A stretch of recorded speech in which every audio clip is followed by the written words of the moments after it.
Hello student, today we are going to start with our new exercise 5.2 question number 1. State the property that is used in each of the following statement. If A is parallel to B, then 1 is equals to 5. मैं एक बार सारी properties revise करवा देती हूँ ताकि ये exercise करने में आसानी हो जाए।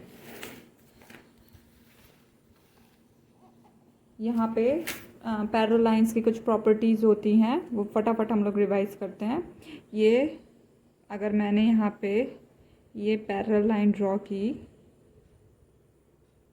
Okay, A B C D, और एक ये लाइन जो इस पैरेलल लाइन को क्या कर रही है, दो डिस्टिंक्ट पॉइंट पे इंटरसेक्ट कर रही है। ठीक है, इसको अगर मैं डाल लूँ पी क्यू, तो फिर ये जो लाइन पी क्यू है, ये पी क्यू लाइन ट्रांसवर्सल है, ये ए और बी क्या है, पैरेलल लाइंस है। ठीक है, तो इस पैरेलल लाइंस, जब ये जो लाइन पी क्यू है यानी कि ये जो ट्रांसवर्सल है, ये जो पैरेलल लाइंस को इंटरसेक्ट कर रही है एट टू डिस्टिंक्ट पॉइंट, मान लो ये ओ और ये एक्स मान लो इसको। ठीक है, तो यहाँ पे क्या कर रहे हैं, एंगल्स बन रहे हैं। जैसे एक ये एंगल बन रहा है, इसको मैं एंगल 1 नाम देती हूँ। एक ये एंगल बन रहा है, इसको मैं एंगल 2 देती हूँ। एक ये एंगल बन रहा है, इसको मैं एंगल 3 बोलती हूँ। और एक ये एंगल बन रहा है, इसको मैं एंगल 4 बोलती हूँ। ये एंगल 5, ये एंगल 6, ये एंगल 7 और ये एंगल 8। तो टोटल 8 एंगल बन रहे हैं। When parallel line A and B is intersected by a transversal P Q, total 8 angles are formed. तो अब क्या होता है, इन एंगल्स की क्या होती हैं, कुछ प्रॉपर्टीज़ होती हैं। मतलब जब पैरेलल लाइंस पे ये जो एंगल्स बनते हैं, इनकी कुछ प्रॉपर्टीज़ होती हैं। तो इसमें अलग अलग एंगल्स के नाम हैं। सबसे पहले हम लोग कॉरेस्पॉन्डिंग एंगल्स पढ़ते हैं। कॉरेस्पॉन्डिंग एंगल्स मतलब कि जब पैरेलल लाइन पे ये एंगल 1 और एंगल 5, ये एंगल्स क्या होते हैं, पैरेलल लाइंस में इक्वल होते हैं। इन शॉर्ट अगर मैं यहाँ पे बनाऊँ दोबारा से, ए बी और सी और डी और पी और क्यू, तो यहाँ पे ये एंगल और ये एंगल, ये दोनों कॉरेस्पॉन्डिंग एंगल हम लोग का हमेशा एफ बनेगा। जब भी हम कॉरेस्पॉन्डिंग एंगल की बात करेंगे, हमेशा हमारा एफ बनेगा, चाहे वो उल्टा एफ हो या सीधा एफ हो। ठीक है, तो ये एफ के ऊपर वाला एंगल और ये नीचे वाला एंगल, इसको हम कॉरेस्पॉन्डिंग एंगल कहेंगे। तो ये angle 1 and angle 5 are corresponding angle 1 and angle 5 are corresponding angle. इसी तरीके से ये वाला एंगल, ठीक है, एंगल 3 और ये वाला एंगल 8, ये भी कॉरेस्पॉन्डिंग एंगल है। ठीक है, एक अंदर होता है, एक बाहर होता है। तो angle 3 and angle 8 are corresponding angle. इसी तरीके से सेम चीज़ इस तरफ होती है, angle 2 angle 6 are corresponding angle 2 and angle 6 are corresponding angle. और ये जो एंगल 4 है और ये एंगल 7 है, ये भी क्या है, कॉरेस्पॉन्डिंग एंगल है। Angle 4 and angle 7 are also corresponding angles. अब जब लाइंस पैरेलल होती हैं, तो ये जो कॉरेस्पॉन्डिंग एंगल होते हैं, ये क्या होते हैं, इक्वल होते हैं। ठीक है, इसका मतलब कि जब लाइन पैरेलल्स होंगी, अगर एंगल 1 एंगल 5 के बराबर है, ठीक है, और angle 1 and angle 5 corresponding angle है, तो ये जो लाइन ए बी है, ये सी डी के पैरेलल हो जाएगी। या फिर लाइन ए बी और सी डी पैरेलल हैं, वाइस वर्सा भी होगा, तो एंगल 1 एंगल 5 के बराबर होंगे। यानी कि सारे के सारे कॉरेस्पॉन्डिंग एंगल्स इक्वल होते हैं। एंगल 1 एंगल 5 के बराबर होगा, एंगल 3 एंगल 8 के बराबर होगा, एंगल 2 एंगल 6 के बराबर होगा, एंगल 4 एंगल 7 के बराबर होगा if A B is parallel to C D. ठीक है, so this is corresponding angle. उसके बाद आता है इसके अंदर ऑल्टरनेट इंटीरियर एंगल। ठीक है, ऑल्टरनेट इंटीरियर एंगल, उसके बारे में पढ़ते हैं अभी।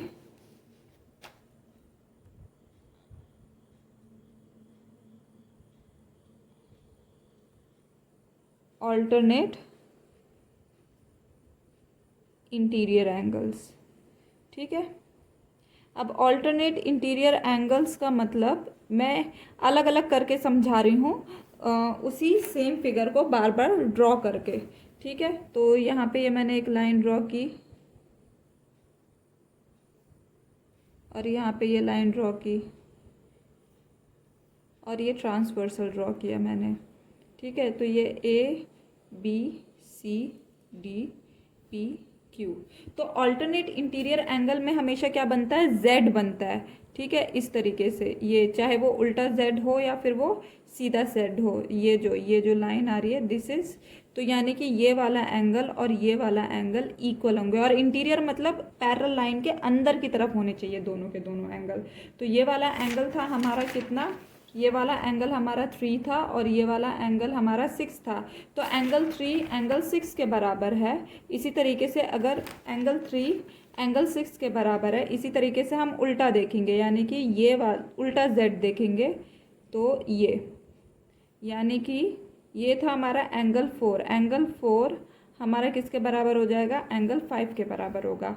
तो ये भी क्या होती है, जब लाइंस पैरेलल होती हैं तो फिर जो ऑल्टरनेट इंटीरियर एंगल्स होते हैं वो इक्वल होते हैं। Angle 3 and angle 6 are alternate interior angle and angle 4 and angle 5 are alternate interior angle and when lines are parallel, यानी कि व्हेन ए बी, ये पैरेलल का सिंबल है ये दो लाइन, ठीक है। When A B is parallel to C D, तो ये क्या हो जाएगा, एंगल 3 एंगल 6 के बराबर हो जाएगा और ये एंगल 4 एंगल 5 के बराबर हो जाएगा, या फिर वाइस वर्सा, ठीक है।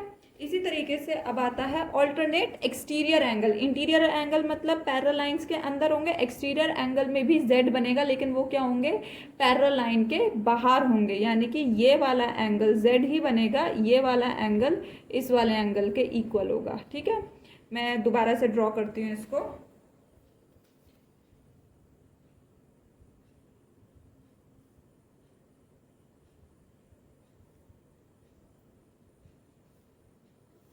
ठीक है, तो एक्सटीरियर बनाना है। ऑल्टरनेट इंटीरियर एंगल को पहचानने का तरीका क्या होता है, इसमें हमेशा z बनता है। और कॉरस्पॉन्डिंग एंगल्स को पहचानने का तरीका क्या होता है, इसमें हमेशा f बनता है, फिर वो चाहे सीधा f हो या उल्टा f हो, ठीक है। और यहाँ पे हमेशा z बनता है, फिर वो चाहे सीधा z हो या फिर उल्टा z हो, ठीक है। तो यहाँ पे ये बना। अब इसके बाद हम लोग क्या करेंगे, ऑल्टरनेट एक्सटीरियर एंगल कर रहे हैं अभी हम, ठीक है। कौन सा कर रहे हैं, ऑल्टरनेट एक्सटीरियर एंगल। तो एक्सटीरियर मतलब इस पैरेलल लाइन के बाहर, ठीक है, इस पैरेलल लाइन के बाहर जो भी एंगल बनेंगे वो होते हैं ऑल्टरनेट एक्सटीरियर एंगल। तो यानी कि ये वाला एंगल अगर हम z देखें तो इस तरीके से z बनेगा, ठीक है। तो z के बाहर वाला यानी कि ये वाला एंगल इस वाले एंगल के बराबर होगा। ये एंगल 1 था और ये एंगल 7 था, ठीक है। और यहाँ पे अगर मैं इस तरफ से z देखूँ, ये हमारा z बन रहा है, तो बाहर वाला एंगल यानी कि ये वाला एंगल, ये एंगल हमारा 2 था और ये एंगल हमारा 8 था। तो angle 1 and angle 7 are alternate exterior angle and angle 2 and angle 8 are alternate exterior angle. Okay, so angle 1 and angle 7 are alternate exterior angle, angle 2 and angle 8 are alternate exterior angle। और जब lines parallel होती हैं, ठीक है, तो ये जो angles हैं ये क्या हो जाते हैं, इक्वल हो जाते हैं। When A B is parallel to C D, तो ये एंगल 1 इक्वल टू एंगल 7 के बराबर हो जाएगा और ये एंगल 2 एंगल 8 के बराबर हो जाएगा। और वाइस वर्सा, अगर दो लाइन है उस पे से कोई थर्ड लाइन इंटरसेक्ट कर रही है, यानी कि अगर ट्रांसवर्सल इंटरसेक्ट कर रही है और एंगल 1 एंगल 7 के बराबर है, यानी कि अगर ऑल्टरनेट एक्सटीरियर एंगल्स इक्वल है तो वो दोनों लाइन्स क्या होती हैं, पैरेलल होती हैं, ठीक है। उसके बाद और जो एंगल्स होते हैं वो होते हैं को इंटीरियर एंगल या angles on the same side of the transversal. मतलब अगर मैं इस तरीके से ड्रॉ करूं, ये मैंने ड्रॉ की पैरेलल लाइन, ठीक है, और ये मैंने ट्रांसवर्सल ड्रॉ कर दी, तो ये ए बी सी डी। तो अगर मैं पैरेलल लाइन ड्रॉ करूं तो को इंटीरियर एंगल, ठीक है, इसमें को इंटीरियर एंगल में हमेशा सी बनता है।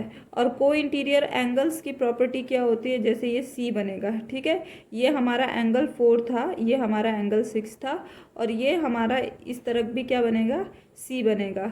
ये वाला एंगल हमारा 3 था और ये वाला एंगल हमारा 5 था, ठीक ठीक है।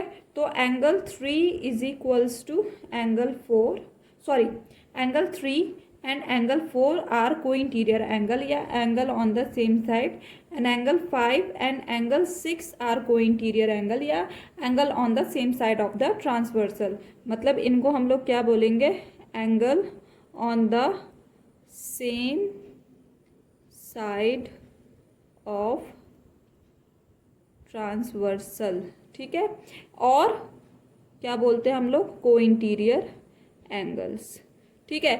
अब ये जो एंगल्स हमेशा वही रहते हैं, पैरेलल लाइंस के लिए सिर्फ ये प्रॉपर्टीज फॉलो करते हैं। अगर नॉन पैरेलल लाइंस पे कोई थर्ड लाइन इंटरसेक्ट करे तो भी वो ट्रांसवर्सल कहलाएगी। मैं इसको अच्छे से बता देती हूँ अभी नेक्स्ट टाइम पे।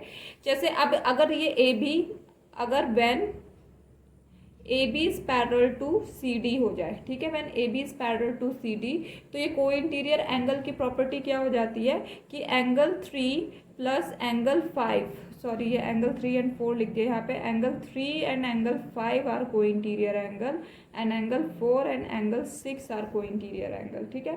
तो एंगल 3 प्लस एंगल 5 का सम 180 डिग्री होगा। इसी तरीके से एंगल 4 और एंगल 6 का सम भी कितना होगा, 180 डिग्री होगा।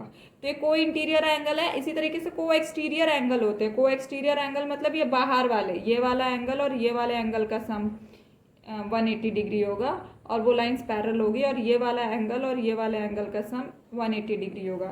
तो को एक्सटीरियर एंगल अगर हम देखें, वैसे को एक्सटीरियर एंगल बहुत कम पूछा जाता है, मैं बस तुम लोगों के नॉलेज के लिए बता रही हूँ। को एक्सटीरियर एंगल देखें तो ये एंगल 1 एंगल 8, ठीक है, एंगल 1 एंड एंगल 8 आर को एक्सटीरियर एंगल, और इन दोनों का सम 180 डिग्री होगा। And this angle 2 and angle 7, क्योंकि वो पैरेलल लाइन के बाहर की तरफ है इसलिए इनको एक्सटीरियर बोल रहे हैं। एंगल 2 और एंगल 7 का सम 180 डिग्री होगा, और ये को एक्सटीरियर एंगल होंगे। तो ये थी सारी पैरेलल लाइंस की प्रॉपर्टी। मतलब जब वो इक्वल होंगे तो वो पैरेलल लाइन होगी, अगर पैरेलल लाइन ना हो तो ये प्रॉपर्टीज फॉलो नहीं होती हैं। मतलब कि अगर जैसे मैंने इस तरीके से दो लाइन बना दी, ठीक है, अब ये दोनों लाइन पैरेलल लाइंस तो है नहीं, बिकॉज ये तो आगे जाके इंटरसेक्ट हो जाएगी। इस पर मैंने एक थर्ड लाइन बना दी, ठीक है। तो ये जो लाइन ए बी है और ये जो लाइन सी डी है, इस पर ये जो लाइन थर्ड लाइन पढ़ रही है, ये थर्ड लाइन क्या कर रही है, इन दोनों लाइन को दो अलग पार्ट्स पे, दो डिस्टिंक्ट पॉइंट पे इंटरसेक्ट कर रही है। तो ये लाइन भी पी क्यू इन लाइन के लिए ट्रांसवर्सल कहलाएगी, और इस पे भी same corresponding angle, alternate interior angle, alternate exterior angle, सारे एंगल्स इसमें प्रेजेंट है, ठीक है। अगर मैं देखूँ तो वो सारे एंगल है। बस एक चीज़ नहीं होगी कि वो जो प्रॉपर्टीज़ हैं वो फॉलोज नहीं होंगी, यानी कि इस पे जो कॉरस्पॉन्डिंग एंगल्स होंगे वो इक्वल नहीं होंगे, क्योंकि यहाँ पे लाइंस पैरेलल नहीं है। कॉरस्पॉन्डिंग एंगल तभी इक्वल होते हैं जब लाइंस पैरेलल होती हैं। अगर लाइंस पैरेलल नहीं है तो कॉरस्पॉन्डिंग एंगल इक्वल नहीं है, और अगर कॉरस्पॉन्डिंग एंगल इक्वल है तो it is necessary that those two line should be a parallel line. वो दोनों की दोनों लाइन पैरेलल लाइंस होनी चाहिए, ठीक है। मेरे को लगता है ये कॉन्सेप्ट अभी क्लियर हो गया है। ओके, फिर उसके बाद अभी हम लोग एक्सरसाइज शुरू करते हैं। एक्सरसाइज 5.2 का क्वेश्चन नंबर 1, ठीक है। तो एक्सरसाइज 5.2 क्वेश्चन नंबर 1।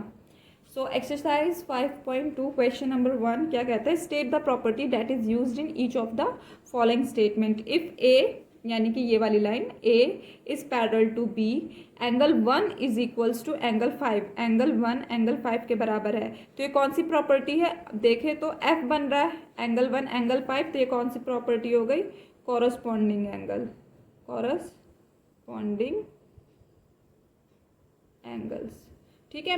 इसी तरीके से if angle 4 is equals to 6, angle 4 angle 6 के बराबर है, and then A B is parallel to B D, तो ये कौन सी प्रॉपर्टी है, अगर एंगल, तो अगर हम देखें तो z बन रहा है, ठीक है, 4 6 के बराबर है, तो ये कौन से, और अंदर की तरफ है तो ये हो गए ऑल्टरनेट, ऑल्टरनेट का शॉर्ट फॉर्म होता है ALT, ऑल्टरनेट इंटीरियर, इंटीरियर का शॉर्ट फॉर्म होता है INT, एंगल्स इस तरीके से लिखते हैं, ठीक है, या फिर पूरा एंगल्स भी लिख सकते हैं, कोई परेशानी नहीं है, ठीक है। और next third, angle 4 plus angle 5 is equals to 180 degree, then AB is equals to, then AB is parallel to B, A is parallel to B, sorry, angle 4 plus angle 5, इन दोनों का सम 180 डिग्री है, तो ए पैरेलल टू बी होगा। तो इसका मतलब ये कौन से, यहाँ पे अगर हम देखें तो क्या बन रहा है, सी बन रहा है, और दोनों का सम 180 डिग्री है, तो ये क्या हो गए, को इंटीरियर एंगल या फिर को इंटीरियर एंगल या फिर angle on the same side of the transversal, दोनों का नाम है या, और दोनों का मतलब सेम ही है, चाहे तुम को इंटीरियर एंगल लिखो या angle on the same side of the transversal लिखो, दोनों का मतलब सेम है, angle on the same side of transversal. ठीक है, आज के लिए बस इतना ही। Thank you.